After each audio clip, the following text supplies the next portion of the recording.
美国在向中国发出威胁，这是最后的疯狂。关于中俄，美副财长出了个选择题。各位好，欢迎来到康许说。美国副财长阿德耶莫对外宣布，包括美国在内的30多个国家组成的联盟将共同对俄罗斯实施新一轮的制裁。消息称，该制裁旨在打击俄罗斯购买冰箱等军民两用产品的能力，避免普京政府获得可用于军事领域的半导体。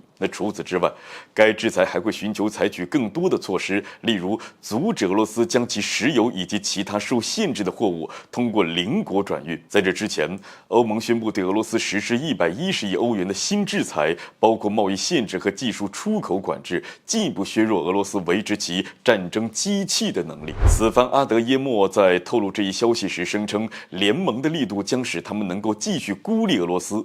显然，即便是到现在，美西方也没有想要过停止对俄罗斯的制裁。值得一提，就在阿德耶莫宣布新的制裁之后，欧盟理事会又发布了官方公告，决定对俄罗斯制裁延长至2024年的2月24日。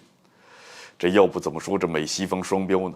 传言阿德耶莫在宣布新制裁之后没多久，其就叫嚣道：“中国公司必须在俄罗斯与国际体系当中做出选择。我们正在警告中国和中国境内的公司，企图利用中国来逃避我们的制裁或者出口管制的行为，不仅会受到我们的打击，还会受到欧洲以及其他经济体的打击。”这简而言之吧，阿德耶莫给中国出了个选择题。是要成为占世界经济50%的全球体系的一部分，还是执意要加强与俄罗斯之间的关系？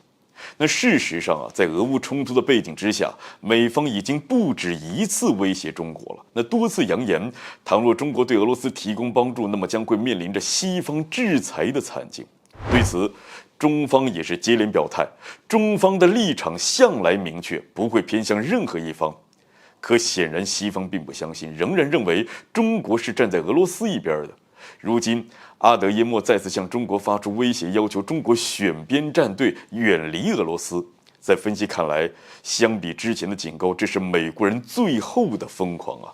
从阿德耶莫的表态当中，不难看出美国现在有一种急迫感，担心对俄罗斯的制裁会被中国化解。这毕竟一旦中国和俄罗斯加强经济合作，那就意味着美西方对俄罗斯加大力度的制裁会被大打折扣，甚至无法再起到效果。基于此，美国人是不断的喊话，要求中国选边站队，说白了那就是着急呀。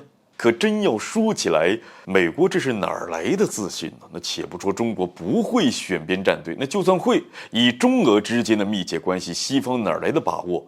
觉得这中国会站在俄罗斯的对立面呢？靠威胁吗？简直就是想太多。中国好说话，但是不代表中国软弱。中俄友谊长存，美国根本就没有资格对中国指手画脚。